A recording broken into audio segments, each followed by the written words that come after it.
Formula One, a sport that spans hearts, minds and nations, where the 20 best drivers in the world come together to take on some of the world's most historic circuits. And that legacy continues today.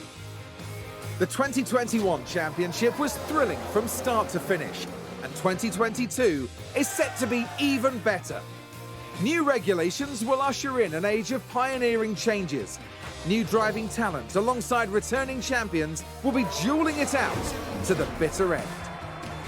The pressure will be on the team principals in the upcoming season as they manage their drivers, their cars, and the whole team to push to victory. This is not a challenge for the faint-hearted. This is Formula One. How's it going, guys? Welcome to something a little different here on my channel. We are taking a look today at F1 Manager 22. We've been knee deep in F1 22 in my team career as already here on YouTube, and so we wanted to take a look at something a little different. I was really excited that F1 Manager was coming out soon, and so I hopped on basically immediately, and I knew exactly who I wanted to take to the top. That's right, we are going to be taking a look at Haas F1 team. Haas joined F1 back in 2016, and they've had a good start to their team career, peaking at 5th place in 2018. Last season they finished 10th, but they spent a lot of time and focus on designing their car for 2022 and strategizing for the future. Going into the 2022 season, Haas hope to have a strong car design under their belts. Coupled with hungry drivers, an ambitious team, and strong leadership, they'll be pushing their performance and fighting their way back to the midfield. That's right, we're going to be taking control of the Haas F1 team. As an American getting into Formula One, I was super intrigued with the idea of taking the Haas team and starting my career with them as their new team principal. I think this is something that also is really interesting for in terms of YouTube as well, just because I know, especially right now, that a lot of people are going to be super interested in taking over teams like Ferrari or maybe Red Bull or or Mercedes, kind of teams a lot at the top. I think Ferrari especially because people want to quote unquote fix them after the year they've been having this year. But as an American, I wanted to take Haas, who's kind of always been kind of near, around the midfield or a little lower, and kind of take a look and see what we could do to potentially bring Haas to the top of the field and see what it would take to get a team like Haas to start competing regularly for podiums. And so that is the goal here today.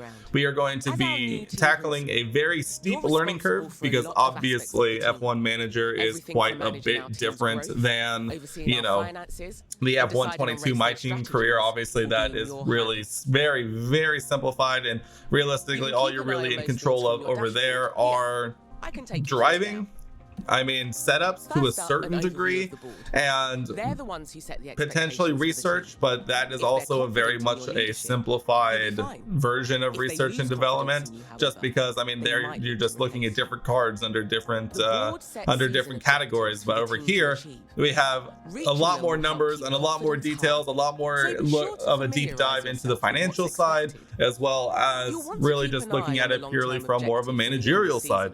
What's it like to run an F1 team? And I'm excited to. Unfortunately, we're replacing the GOAT Gunther Steiner, although I'm sure we can play up the idea that he's really just mentoring us here as we are co-running the team, because I would hate the idea of getting rid of Gunther if we didn't have to. So as we're going through a lot of the tutorial stuff here, as we're getting into the meat and potatoes of the game, we are very excited. I'm excited to see what we can do with a young Mick Schumacher and a feisty veteran like Kevin Magnussen, hoping that we can do whatever it takes to, you know, bring some more success to the Haas F1 team.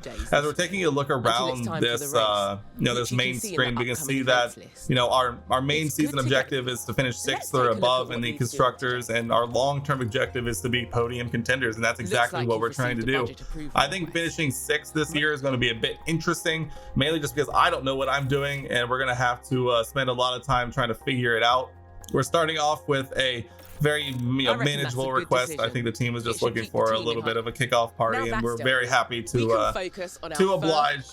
Team morale, I think for us is definitely gonna be something important, and I don't foresee it being very high for too long, mainly just because I think we're gonna struggle sort of in the beginning as we get our feet wet at the idea of running an F1 team. We're taking a look now over at our email, which I guess is going to be a very important part of our run here, as we are taking now a look at our staff, our engineers, our head of aerodynamics, our technical chief.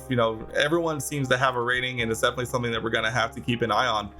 Scouting also is going to be very important, as that's how you're going to bring in new engineers, new drivers, even potentially looking at that here in maybe a future episode. But we are definitely just going to spend a good amount of time just exploring, looking around, trying to figure the ins and outs, the do's and the don'ts.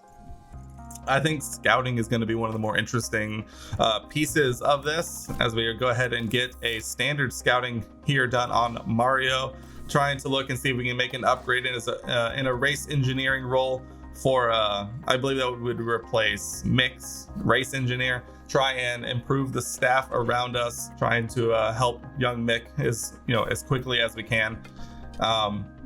But the interesting part that I found is that you can replace almost everyone. We're taking a look here at maybe a potential new head of aerodynamics, even. Who knows? I think at this point we're just kind of sticking the feelers out there and see what comes out.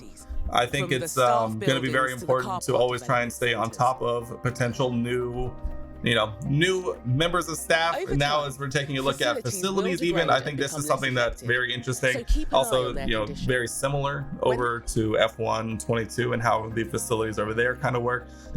You can feel the impact over there a lot. And I'm assuming that it's going to work very similarly here, maybe even a little more so, because it truly is a very in-depth section of this management game, as we are building pretty much everything that doesn't cost too much money, trying to make sure that we give our staff and drivers as much as we can give them in order to try and continue to push and move. We have $13 million to play with, and so I think one of the other key factors here is going to be not worrying too much about spending money. We're here to spend money if we can, to try and make the big pushes we can as early as we can, and so we're not going to be afraid to spend money. We do have to worry about the cost cap, but that's something that we'll have to worry about potentially at the end of the season. We're definitely not going to worry about it right now. We understand that we have a long way to go, and we know that it's going to take a lot to get Haas F1 back on top. I say back on top, more like on top at all. So we're upgrading some stuff. Try not I guess in the end we won't spend all of our money before the first race of the season, but here we're taking a look now is the cars tab here, where you can manage each individual car, as well as look at some car analysis, and this is where you'll also work on the development for the individual cars in the future. So this is going to be a very important tab. I have a feeling this is where we're going to manufacture new parts, research and design new parts to make improvements. It's definitely going to take a lot of getting used to, because this part especially, there's a lot going on here, and they do a decent job at explaining things, but there also are a lot of it that doesn't make a whole lot of sense at the same time. So I think it's just going to be a lot of trial and error and just doing what we can to figure it out along the way. That's kind of the whole point of this. I mean, having only been a fan of F1 for just a few months at this point, we really don't know exactly what it takes to run an F1 team, or what even all of this really would look like in the back end, obviously. And so we're gonna figure it out as we go, and we're not gonna worry too much about getting into the weeds, here or there. I'm getting a little bit of guidance here as we're looking to design a new front wing, which is one of the more important parts of the car, I would imagine. Besides obviously all of the mechanical functions, but generating that mechanical grip is definitely something that we definitely need to continue to work on. Something that they didn't really do too good a job explaining here in the beginning are these, the hours, the wind tunnel hours and the CFAD hours. If I would have known what those were in the beginning. I probably would have, invested more time. I think I put 1 hour of the liquid tunnel design. So that's something that we're definitely going to have to up as we go. But nonetheless, we are going to get as much as we can out of this upgrade. We're not going to get the most out of it because we did miss some of that wind tunnel details, but nonetheless, we are making strides here before the first race weekend of the year.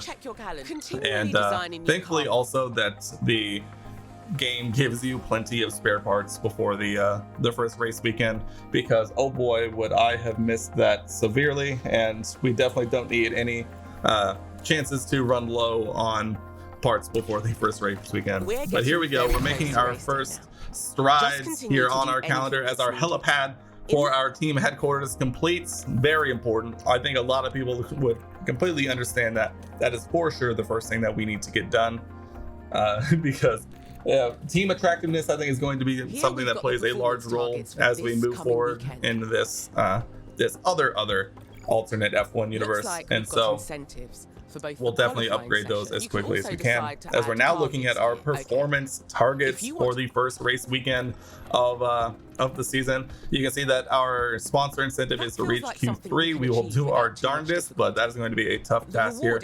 We are going to try and guarantee that we will reach Q2. I think that seems very doable considering, where Haas is at the start of the season. I don't think that shouldn't be, too much of a worry, I would guess. So we're going to try and get some free money here as we set our targets and we head to the first race weekend of the year.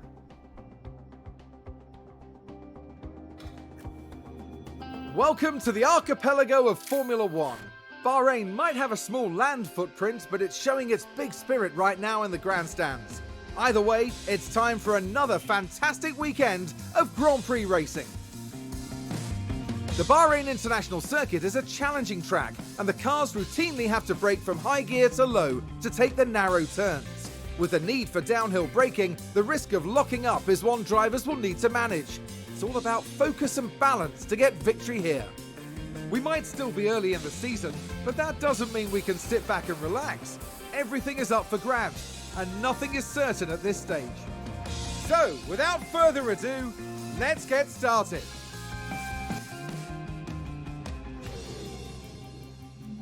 Great to see you again. Welcome to your first race weekend.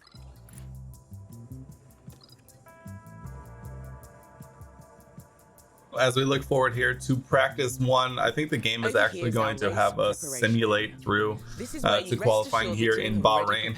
I think actually it probably would have been a better call to run you through the practices, just because I mean you're simulating the qualifying here just to kind of get into it as quickly as possible. But I found it especially frustrating in the first time I tried to manage my first practice, which we'll see in episode 2, that they don't really do a great job of explaining it comparatively. They do a decent job, I would say, but there's definitely a lot more ins and outs than today has I think already they seen really the let on. culmination of practice, so we move on now to the all-important qualifying session. For those teams hoping to pick up points in tomorrow's race, qualifying is a great opportunity to get ahead of the competition. Whether a driver normally finds themselves as a front runner or a back marker, any advantage they can gain here today is sure to give them an edge. What does today have in store? Only time will tell. The team have them work. But regardless, we are here. We are in our first qualifying session of F1 Manager 22. First, we'll take a look and see at what the results of practices would typically look like after FP3. You can see that each driver has their track acclimation, their car part knowledge, and any development boosts that actually would get applied for the specific race based on the results of the free practice session. So it's very interesting that each session can kind of yield different results based on how you set the car up and how the different drivers feel about their specific setup. But here we are about to start our first qualifying session here in Bahrain for Q1, and this is something that is definitely going to take a lot of getting used to as well, because man, qualifying is an interesting beast here on this game. It's a little different. It's very similar, but at the same time very different than the F1, how F1 22 does it. It definitely feels a little more straightforward straightforward over there. It's the same, but it's almost more straightforward here, but it feels more complicated. But F122 probably feels easier, but is a little less complicated. I don't know how to describe it, but as it takes us through and gives us sort of a bit of, you know, a tutorial on what qualifying looks like. I think this is definitely an interesting way to view qualifying, especially from the lens of, you know, the staff, because, you know, once, you know, the drivers go out there and you're on the staff, there's really nothing that you can do except hope that they put in a good time. So as we'll watch Mick here cross and begin his first qualifying run of this series. This I think has become one of my favorite parts of the management game so far, at least from what I've seen, is watching qualifying, just because you can feel how important it is and feel how, you know, the tension, especially as the session goes on and the later into qualifying you get. And you can see every mistake, you can see every time there's a little bit of traffic and it causes a lot of issues, and it's just very, very interesting, and it feels almost like watching a real qualifying session, which I think is a huge prop to, you know, the design studio who made this game. So in this one we just left them on automatic mode as well, just because we didn't really know too much of what it looks like to actually run a car yet. And so considering this was the first qualifying session, we left it on automatic. I'm assuming that, you know, obviously they would set it up to run, you know, as good as it gets, you know, all of the right settings to make them go as fast as they can. So we trusting the game here in this one, and we're trusting the game, or we're trusting our drivers, and we're trusting, you know, everything to go right here as Mick is rounding this last corner to this back straight here on his way to finishing his first qualifying lap. It's definitely very interesting to see, and definitely feels a lot more helpless than you do obviously in F122, where you obviously are in control of the car in qualifying, and all you can do is sit back and watch and hope that they get it right. So Mick opens up the DRS and we'll cross the start finish line here, and would you believe it, Mick goes pole position provisionally here in Q1. For now, obviously it's for now definitely not going to end up that way for sure, but he'll make his way back to the pits here. We'll see how much quicker Kevin comes down across the line. Kevin, I would imagine, would probably be a little bit quicker than Mick, and we will see that here in a second. As no, actually, Mick goes 0.77 of a second faster than Kevin in our first qualifying lap. So now here we are, you know, midway through Q1, and this is where, you know, we try and get a little bit of free air here in the mid section of Q1 here, trying to take advantage of everyone else pitting and finishing their laps as we give our guys another fresh lap here around Bahrain. Definitely what I have learned since finishing doing this first race weekend is to definitely wait towards the end of the session. Obviously there's a reason that no one else is out right now. In my head, I was imagining that it would work out because we would have, you know, essentially the whole track to ourselves. We'd be able to run in some free air and potentially give each other a bit of a tow, you know, around these long straights.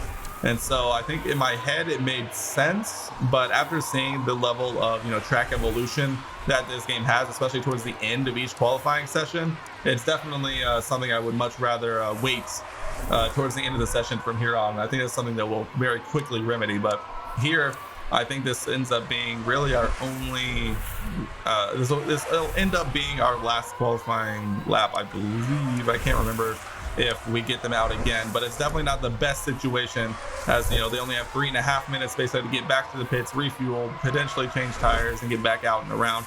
I think this will end up being our only laps of Q1, especially as the rest, as you can see now, the rest of the field. And it was about this moment where I realized that we were pretty much screwed, and so we just prayed and hoped. Kevin, I think, would be very okay as he currently sits in P4, but Mick sitting in P11 is definitely a lot more vulnerable than we would want him to be at this point in qualifying. We would much rather have him out on track finishing a lap than sitting in the garage for a few minutes, you know, praying and hoping that no one goes faster. But as those start crossing the line, we'll slowly see if Mick can survive here.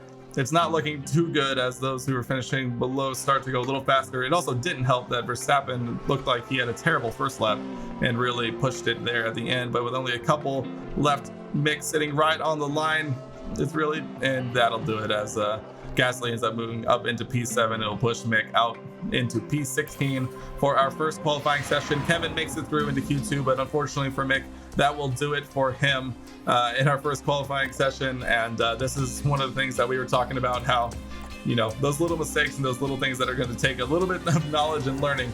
I remember how I felt when the cars, you know, came out for their final runs all at once right at the end. I had a whole moment where I kind of facepalmed a little bit and went, well, that's probably when I should have been. That's when I should have been sending them out for their last runs. The track evolution was a lot higher, and it was definitely something that's we'll learn and we'll take forward to the next race weekend, and we'll play with it. And we'll try and figure out exactly what we need to do from here to make the most out of qualifying. I think something that is definitely not going to change is I like to send out. I think I like the idea of sending out the cars effectively immediately, at least for now in the beginning, to get them their, you know, hopefully as much fresh, you know, clean air as possible on their opening laps. I think this is something that it usually works out. They do sometimes run into a little bit of traffic, like they will right here with I believe is an Alfa Romeo who decided to come out right before we cross the start of our lap, so we get slowed up a little bit.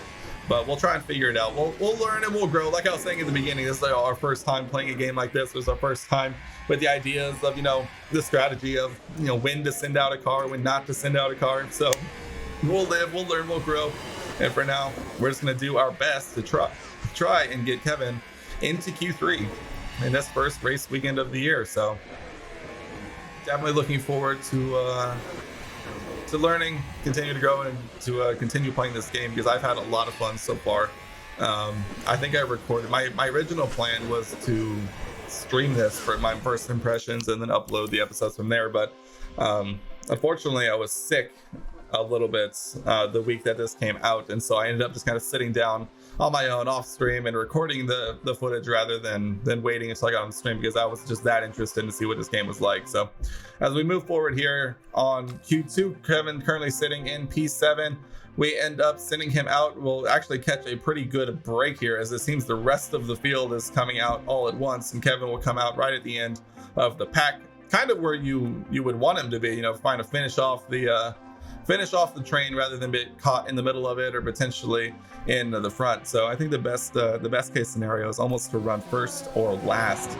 So thankfully the entire crowd of cars came out, and Kevin ends up in the back of the pack here in Bahrain, so he'll get a free run and potentially a pretty decent tow here, potentially from Valtteri Bottas, as we round the back straight here to finish off our Q2 runs.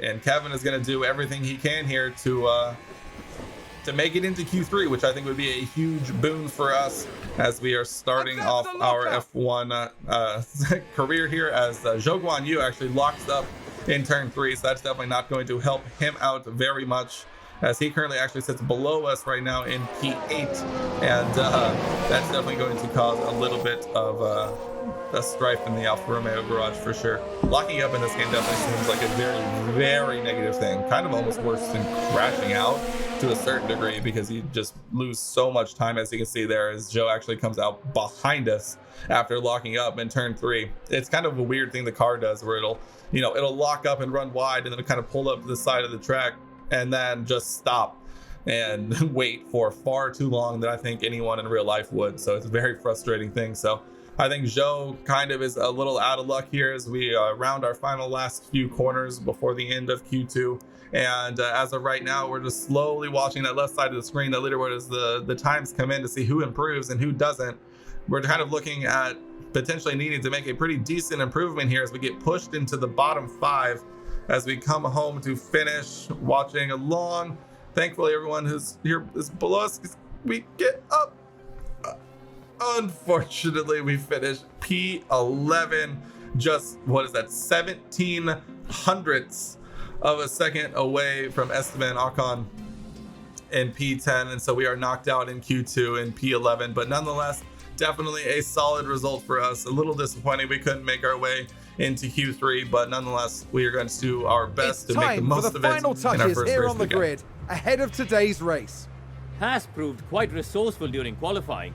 That puts them in a very good position to make the most of this race start. Alfa Romeo managed to meet expectations during qualifying, and if they can keep this up, they'll have a good race ahead of them. Tonight is a cloudy one, and there's a good chance of rain. The teams will have to be flexible with their strategy for the race. But which team has perfected the strategy that will see them prevail today, here at the Bahrain Grand Prix? Each driver will need to make at least one. So here we pit stop are, our at all first times. race Sunday, On and I average, think a pit this stop is will the cost the second driver most about important thing 20 that you can do besides practice sessions is setting up your race strategy. I think this is going to be a very interesting part Let's set a tire strategy for our drivers of this now. game. You know, choosing the right strategy, taking a look at all of the data that you've gathered over the Every course race of weekend, your practice the team will sessions. prepare some Something we don't recommended really see strategies to here, choose or a good from. example of, Okay. is the weather Strategy A aspect. is a fast Thankfully, in the but first risky race of the year, they Relying give you on two something soft fairly stints easy no hard and compound. straightforward, so you don't have to Strategy worry about B it is a too much. well-balanced option. But Two nonetheless, soft it stints is very and a interesting nice to get long all middle of the stint on information the available right. to you. I don't see it Strategy all C here right is a now, slower but but it's safe definitely something to option keep for an the eye on. We'll They give tackle you the the three, final different stint on a preferred medium. strategies. If you One think the a different fastest, approach one the slowest.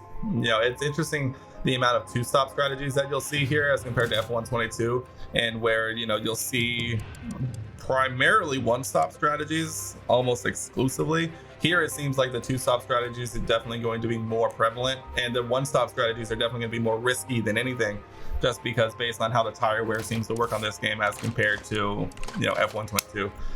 So as we kind of click around the strategies, kind of taking a look and see what our options are here, we're debating on doing a potentially split strategy, starting one way for one and one for another. We have a 57 lap race here around Bahrain. It looks like we're potentially looking to start on Strategy go C to is a a good a choice. hard and Going medium safe for set your for first Mick, race isn't who's the kind best. of starting in the back, kind of maybe potentially let him run a little long and potentially look to undercut or overcut You should the consider rest of the picking a field different as they begin to make their first stops. As it looks like the fastest strategy recommended is that two-stop, that soft medium soft stints. And so we're potentially looking to make up ground on those first those first couple of pit stops by those who start on the softs, and try and make up places that way as Mick starts obviously further down the grid than you would want. But nonetheless, we're going to look here and try out and see if we can potentially do a two-stop for Kevin, just to see what the difference is between trying a one-stop with Mick and potentially see the difference in the two-stop for Kevin. It's going to really, I think, come down to how much involvement you want in That's the both drive. And drivers so with a for set here, we're strategy looking in at place. a Right. soft, medium two-stop strategy for Kevin, trying to get him up and going up into the into the points as quickly as possible, and then go on to those medium stints, trying to It's a hold cloudy on as night long as we tonight, can. But otherwise nonetheless, the weather it's looks race good day. for the Here race. we go. There we see Kevin Magnussen. And it's Schumacher as the second driver today. They'll be starting the race from the bottom half of the grid, so there's a fair bit of ground to make up. Will their hard work pay off today? This is it, the Bahrain Grand Prix. And it's lights out, and away we go. So with the lights out, we are away, and this is our first instance of seeing what the UI looks like for race day. This is something that is going to be, we're going to see a lot of it, as we currently now watching 57 laps of racing here in Sakira around the Bahrain circuit in the first round of our second at this point alternate F1 universe. And we are basically playing it very passive at this point, just because we really don't know what a lot of this looks like. We haven't really taken control of the cars yet, and we don't really understand what the different things do, the different impacts. And I think at this point we're kind of just leaving it alone, trying to make sure that we don't make any too major mistakes. We do set both drivers to deploy on ERS, trying to make sure that they take advantage of anything that should arise. But nonetheless, we are starting out here strong as we're hopping on board with the cinematic camera view here, following Mick Schumacher, currently running in P17.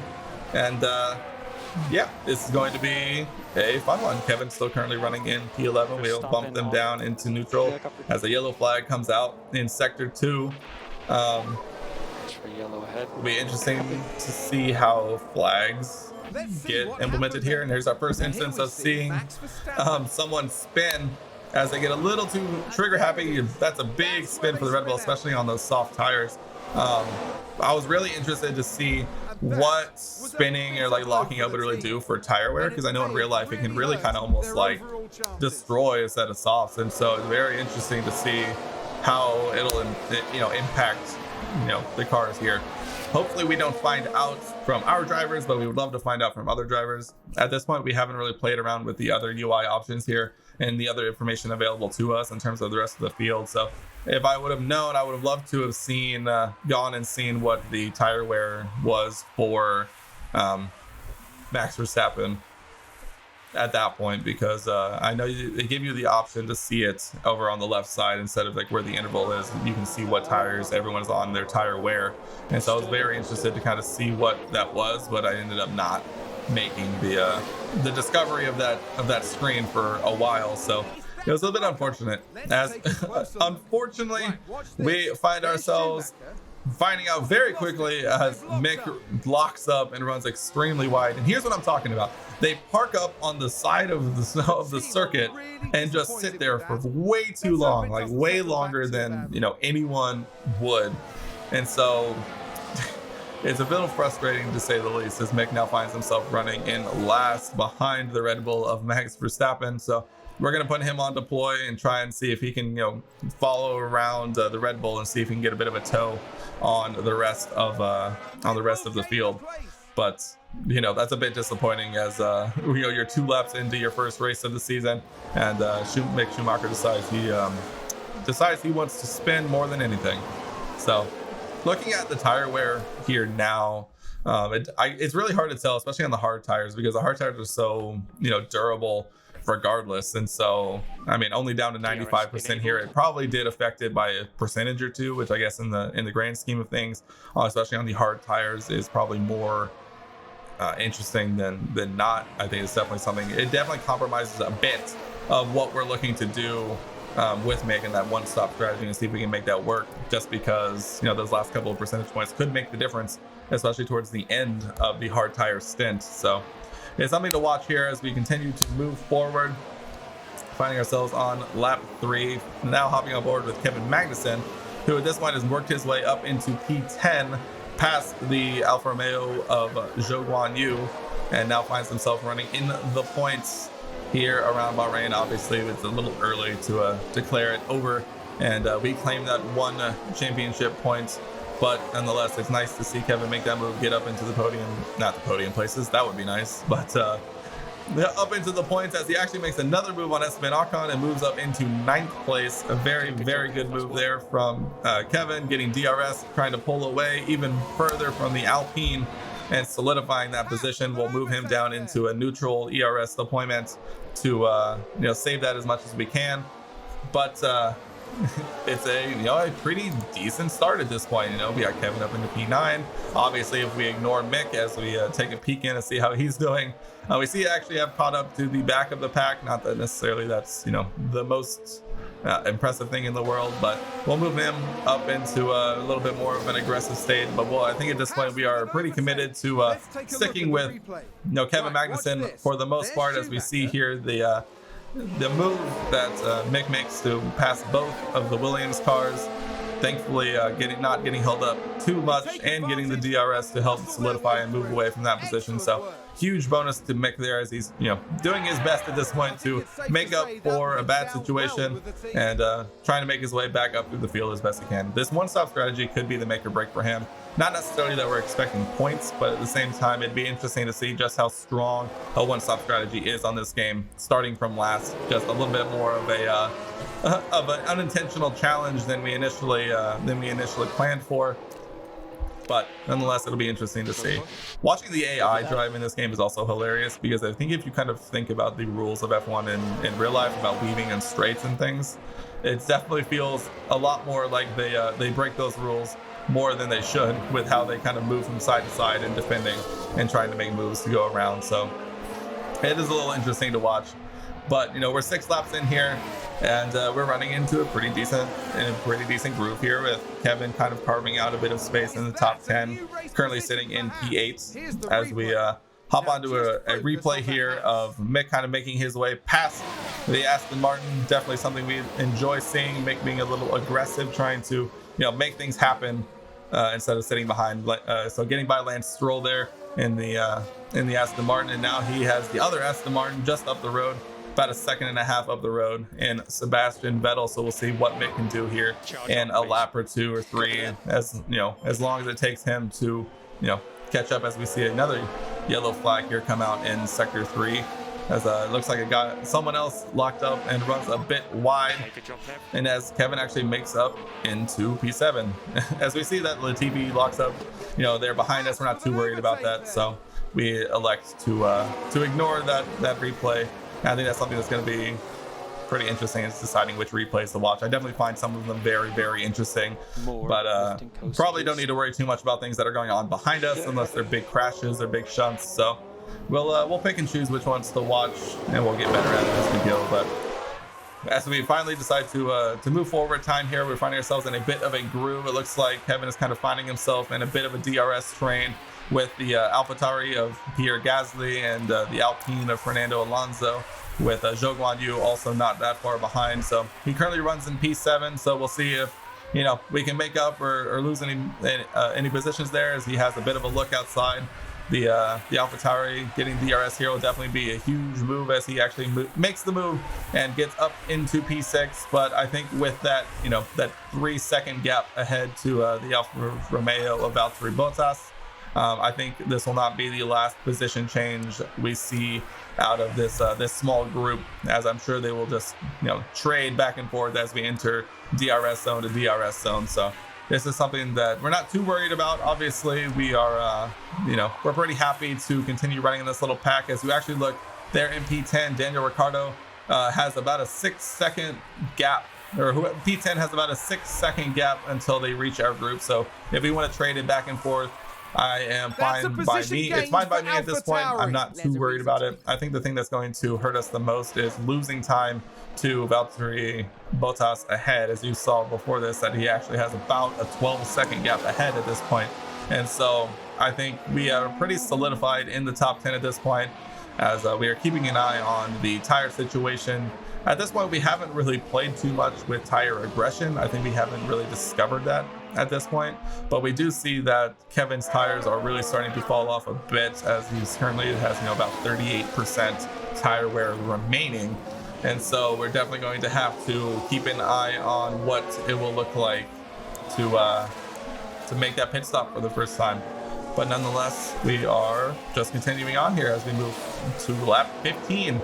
I think this is something that's very interesting, is how quickly laps can go by at this point, as especially around a circuit like Bahrain, where there's those well-timed DRS zones, and it definitely makes for some interesting sections, especially on this game, as we see Sebastian Vettel actually overtake Mick Schumacher here, all the way down there for P15. But we're, again, at this point, we're not super worried about Mick. We understand that we're going for a one-stop strategy with Mick, so we're trying not to fight too much, especially with those on the soft tire, as they are going to be making pit stops probably relatively soon in the next few laps. And so this is where we know that our strategy has to come good.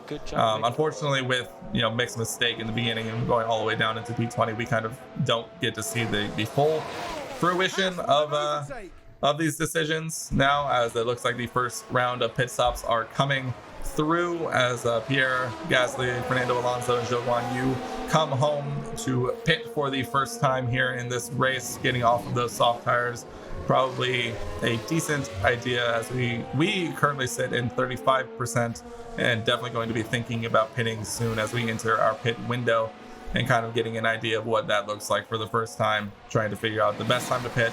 At this point, I think we're pretty committed to see how this goes and plays out. If we were to just make our planned pit stops as we initially laid out at the beginning of the race, I think making adjustments on the fly is going to be something very important in this game. But at this point, I think we wanted to see just exactly what would happen if we left the strategies to run exactly as originally planned, just to see what kind of results we would get if we really didn't deviate too much from what we initially laid out. Obviously, safety car can change things, and any other mistakes can obviously change things as well. But for now, if all things go relatively to plan, we're going to try and just leave things as they are and see how they turn out. As a bit of a check-in here, Kevin solidified himself into P6, but obviously still needs to pit. It looks like the top 3 are coming in for their pit stop, or I guess I should say their first pit stop of the afternoon, or the evening, I guess here it would be around Bahrain. So we will continue on, as we obviously have not yet hit our designated pit lap. And so at this point we will move forward, overtake a few people in the pit lane, and we will move up into the podium positions here. Granted, we still only have 31% tire wear on our softs, and so it's definitely going to be something that is going to be important to get in soon. I think once it hits 30% here relatively soon, we'll see the importance of paying attention to Charge on. our tire wear here, as Kevin, I think we actually interrupted the initial complaint line that usually comes up when they hit 30%, that they'll start to complain about tire wear and losing the rear and stuff like that. So we don't get that sort of hint. There it is. Actually, there it is. We get our tire wear warning to really bring attention to the fact that we only have 30% tire wear left. And at this point, we would be looking to pit in the next lap. And so at this point, we start to look around and see what it would take to pit him now, as we're, again, playing around for the first time, trying to figure out exactly how all of this works. And so we will get through these tutorial boxes and put Kevin onto a new set of medium tires at the end of this lap. So at this point, we finally decide to deviate from our leave it alone, and we will make Kevin push a little harder here on this end lap. Not going to do anything for the fuel, just because we are 1.3 laps down on fuel at this point, just based on letting it run on full push at the beginning of the race.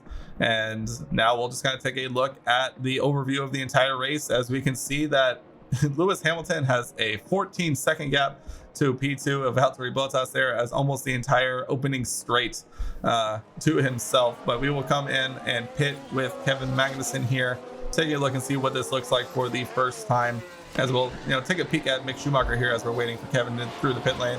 Currently just past 60% tire wear there on those hard tires, and he finds himself currently running in P14. Definitely not as many places as we would have liked to see made up over these first few pit stops, but nonetheless, I think that lockup he had fairly early in lap 2 definitely did that more than anything.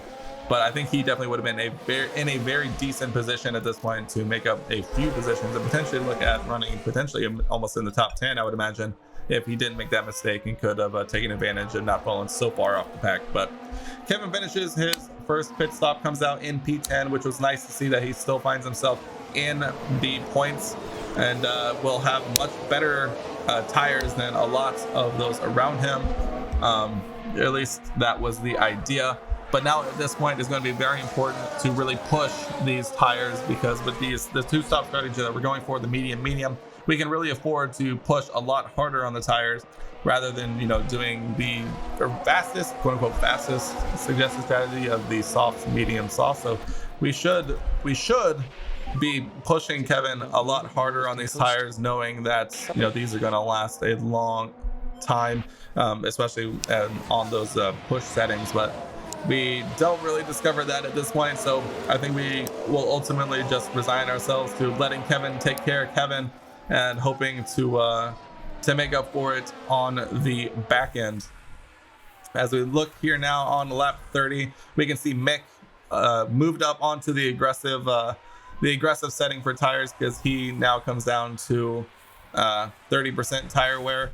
And now we will get the call for Mick to come in and make his one stop of the race onto those medium tires. And so we get him onto full push on this end lap, going full attack, which probably should have been done before it hit 30%, and you really start to run the risk of more mistakes. But nonetheless, he finds himself currently sitting in P9, which is definitely not complaining, as he obviously he won't end up in P9 based on his pit stop, but nonetheless, seeing Mick up in the points is a lot of fun. Get him on that full push on that in lap, and try to get him in and out as quickly as possible.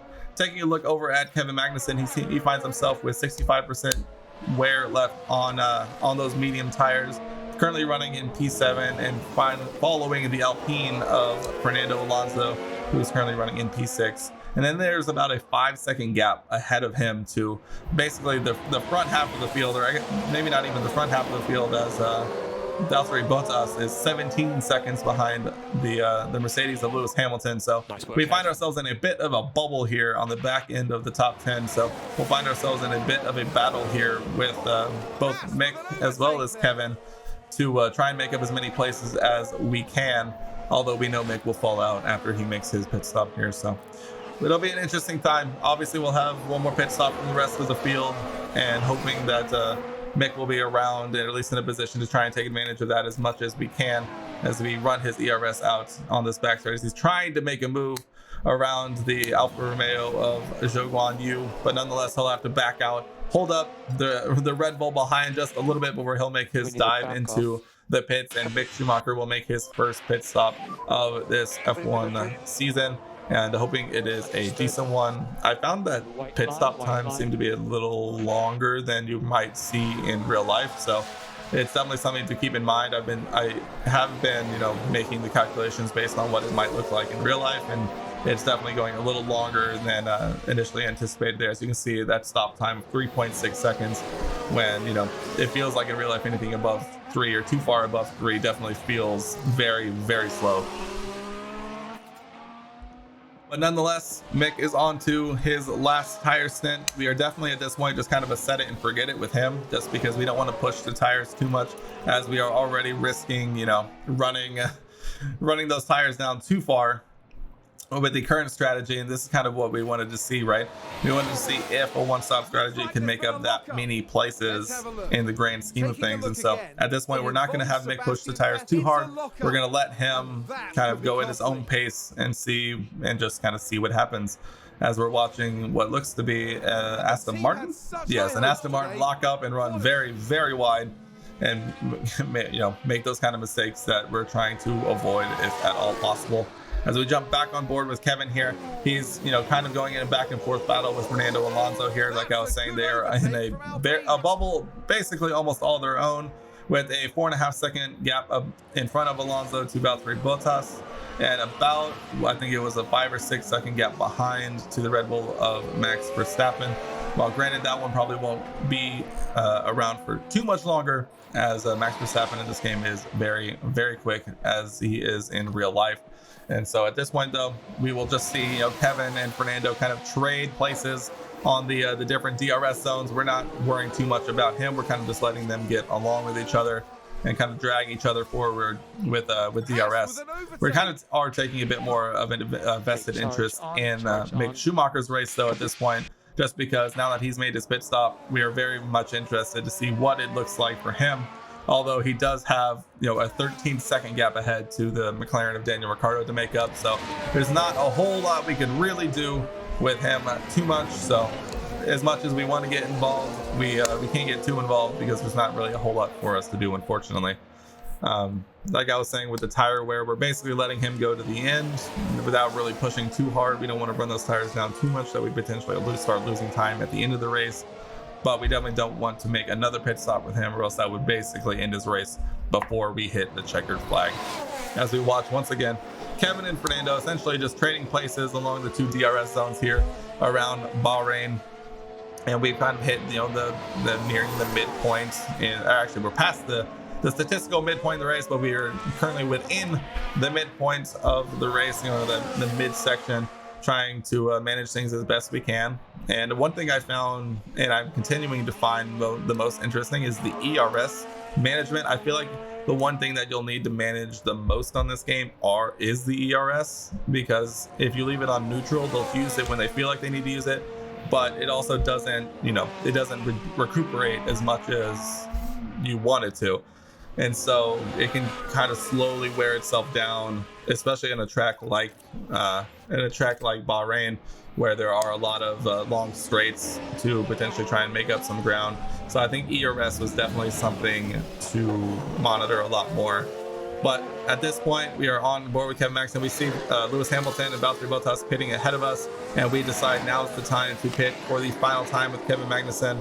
and onto those last set of medium tires that we have. We see it is the right choice. Max Verstappen also pits behind us, as it is a long drive down towards the end of the pit lane where the Haas pit crew stands. We're going to try and do our best to get out in front of the Red Bull if at all possible, but it is a very long stop, a 4.1 second stop for our crew, and unfortunately Kevin comes out very slow and actually comes out right in the middle of the pack we were trying to avoid with our good old pals, the Alpines, except this time it is Esteban Ocon, as well as the two McLarens of Lando Norris and Daniel Ricciardo. And actually not too far away, well, I say not too far away, almost a full sector away, is Mick, currently sitting in P16 compared to our P13. So it is, at this point we are entering what I almost wanted to call, the final stages here. At this point we are in a very heavy DRS train, and so we're not worried too much about ERS. So at this point we move it to harvest, and we're trying to gain as much ERS as possible, because I think and have a theory that in this game saving as much ERS as possible for the end of the race is going to be probably one of the better strategies you can take. Unfortunately, I don't take my own advice of what I've discovered after the fact, and we try and use about 7% for an overtake, and it just doesn't seem to work. So we get the big draw from the breaking into turn one, but at this point we are in the midst of probably what is the largest group up on the entire circuit. So at this point we are doing our best to overtake if at all possible, because we know that we can definitely afford to push a lot more. I think if I would go back and do this again, I would probably push harder on the actual pace, settings in the tires. I think I was trying to do it mainly based on the ERS rather than the fuel or the tire aggressiveness. So I think we definitely could have had a decent result here if I had figured out the tire aggressiveness out kind of a lot sooner. We figured out relatively quickly, but I think we could have made a lot more gains here in this one if I had found that a lot sooner, just because that can really make a big difference in terms of how fast your drivers take corners, obviously. So Mick unfortunately gets held up a little bit too long in the back, and as everyone else comes through and finishes their second pit stops, we don't get to see the fruits of our labor in terms of trying the one stop. We'll still see where he ends up, but he currently runs in P15. Basically, we still can't touch him because, we don't want to, force him into too much tire wear that forces him into another pit stop. So I think at this point, unless there's major mistakes up ahead of him, I think at this point he's going to finish, in that towards that bottom third mark of this race. But nonetheless, we still have Kevin Magnussen still in this, DRS train, trying to keep an eye on the tire wear as much as we can. Reading the charts for the first time was a little confusing, but we end up getting there eventually. But at this point we are, as you can see now, we are actually fully charging our ERS as much as we can, getting it up to about 65%, which I think is pretty good, comparatively to how the AI keeps it at this point, I think, or assume.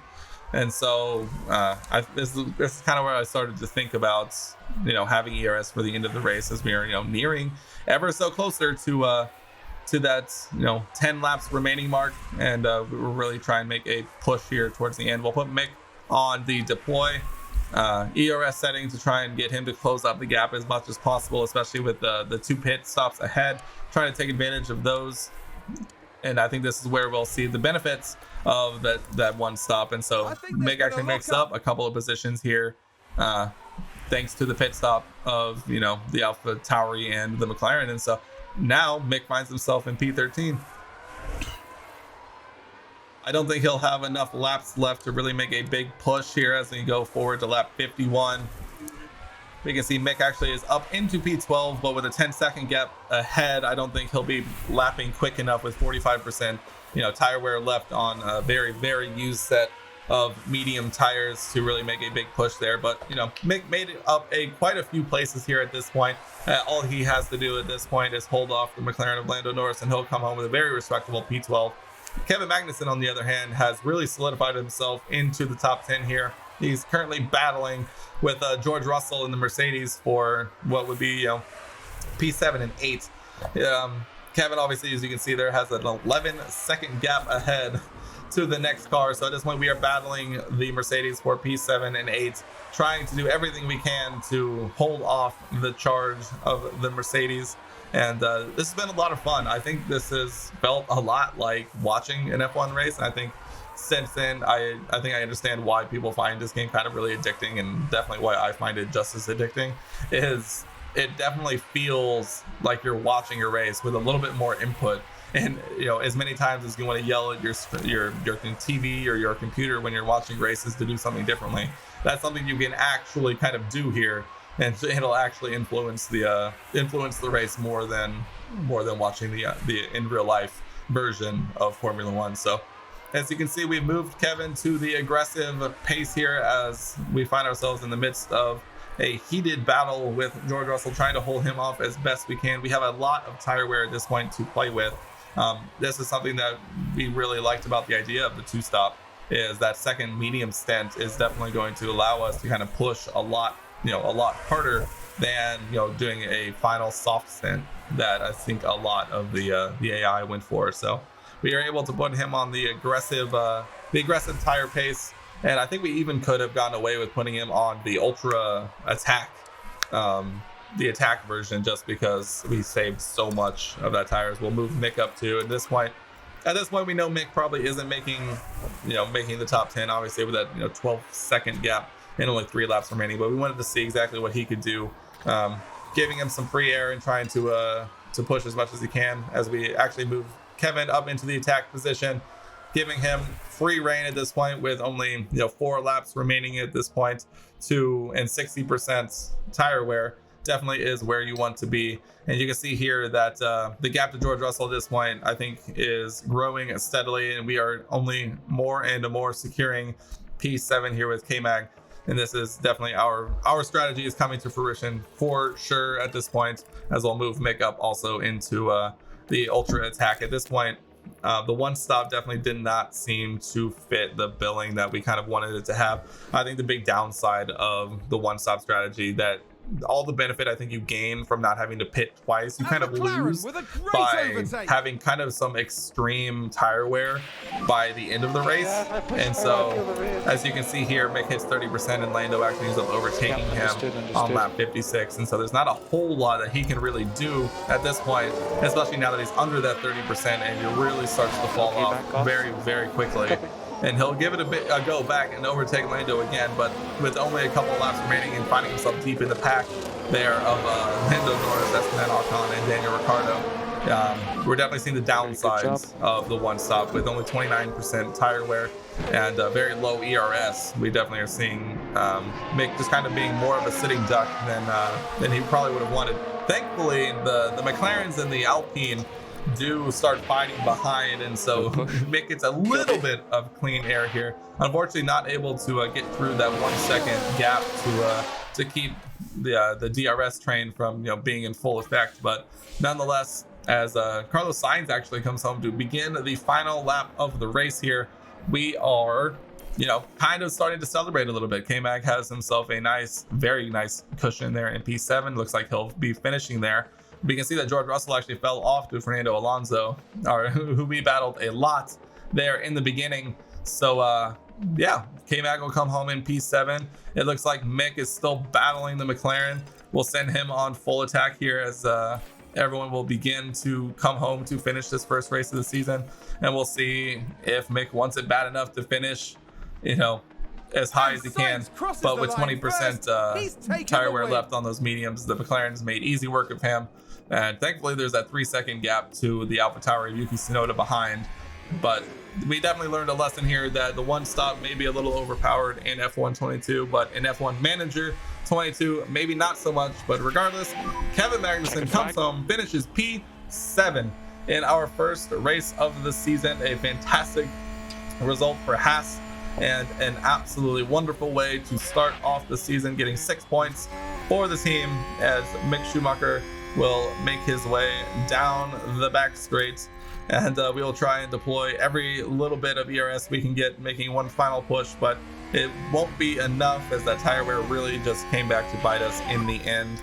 And so that'll be it for Mick, finishing up in P15, which I guess is a win in certain instances, as you know, he unfortunately didn't make it into Q2. So considering he made up places, we'll take that. Kevin Magnussen showing us how it's done. A great result.